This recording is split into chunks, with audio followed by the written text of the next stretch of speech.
Hi, I'm Joe Navarro, and when it comes to poker, one thing is perfectly clear to me and to every other expert, and that is that poker is about observation. Now, one of the things that we definitely know is that we can all improve our ability to observe and to decode human behavior. Now, you've heard about nonverbal communications, body language, and tells. It's really all the same thing. So I'm going to use these terms interchangeably here, but we're really talking about tells. What is it that we're observing that the body is communicating that we can use to tell us what the person is thinking, feeling, or intending? Now, when it comes to observation, we have to be very careful how we observe. And by that I mean, you can't intrusively observe. If you stare at someone, if you look directly at them, that sometimes affects how the observation, how their behavior is going to turn out. So one of the things that we're going to focus on is how to observe carefully so that we don't intrude onto other people, so that we don't challenge them while we're staring and while we're observing.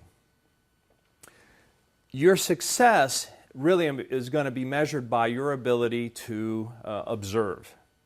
And those observations have to be made in context.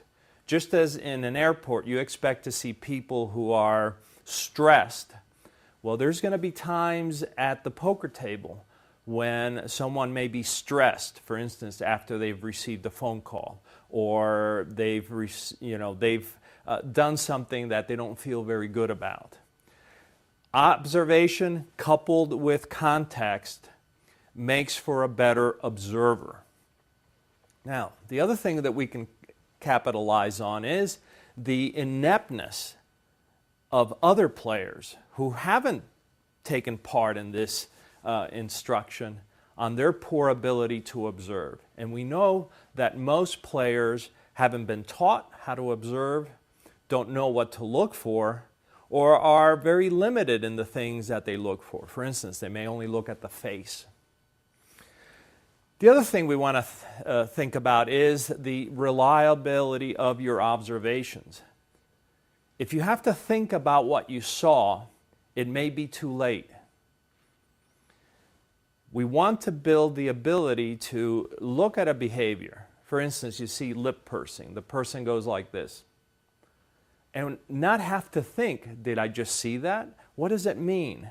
What happened just before? So we want to incorporate observation with context of what's happening at the table, and then we want to build in some sort of reliability so that we're not questioning ourselves, because that's going to hurt you as a poker player. And the other thing we find with, especially with poker players, is this, that the best predictor of future behavior is past behavior. So a lot of the tells that we see, for instance, when people get together and a table is first formed, those behaviors we're going to see later on. And we can capitalize on these things because we don't have house behaviors or house tells. We don't have business tells, and then we have poker tells. Most of the tells, except for the ones that deal with the cards or the chips, most of the tells that you'll see at the poker table, you'll see outside the poker room.